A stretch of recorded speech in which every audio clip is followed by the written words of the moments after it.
Low inflation gives the Fed leeway to keep stimulating the economy. They're doing it through record low interest rates and purchases of assets like treasury bonds and mortgage-backed securities. And with inflation on the rise and still no rebound in economic activity, it raises the risk of stagflation. That's inflation and stagnant economic output. We asked Daniel Lacalle if he was worried about it.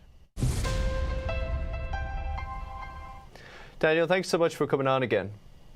Thank you so much. Always a pleasure. So I've been reading a lot in your writings and in some other places as well, a lot of economists and analysts talking about this concept called stagflation. Now, I wanted to bring you on and kind of get your thoughts on what exactly is it and what are the risks with it?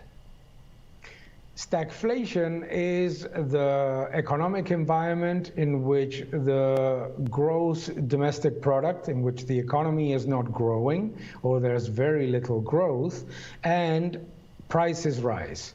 It's a very, very negative environment because on one side, central banks, governments try to continue to push the limits of both monetary policy, injecting liquidity, lowering rates, and spending more, increasing budget deficits, etc.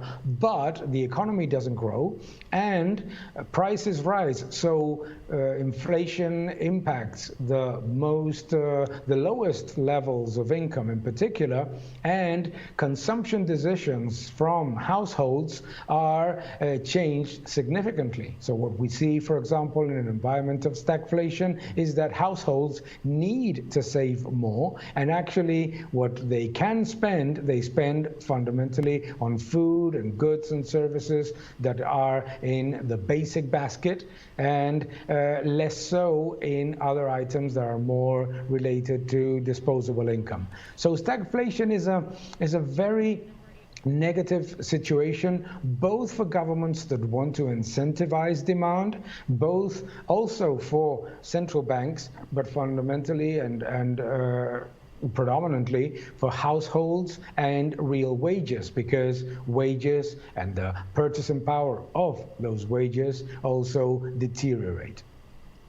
And why are we worried about it during the pandemic?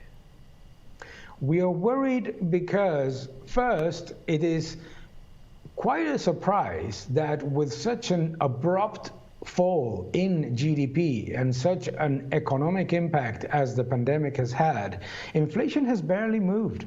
And what we have seen, for example, is that not only headline CPI, headline inflation, has not changed significantly, but what we have seen is that food prices, that the non-replicable good prices have been creeping up significantly above headline inflation and definitely above wages and disposable income. So the reason to be concerned now is because at the same time as this is happening, governments and central banks are implementing the most aggressive demand-side policies since the Second World War. On one side, central banks are injecting liquidity like we had never seen. The balance sheet of central banks has soared to $20 trillion. Interest rates have been lowered to negative real rates and almost to nominal negative rates. And governments are increasing deficit spending in a very important way. So what we have is this massive push to increase inflation in an environment in which the economy is collapsing and where prices have actually not fallen according to the severity of the crisis. So the risk is that what governments do and central banks achieve is that inflation creeps up afterwards, and then the economy starts to slow down from the base effect recovery that we are seeing right now.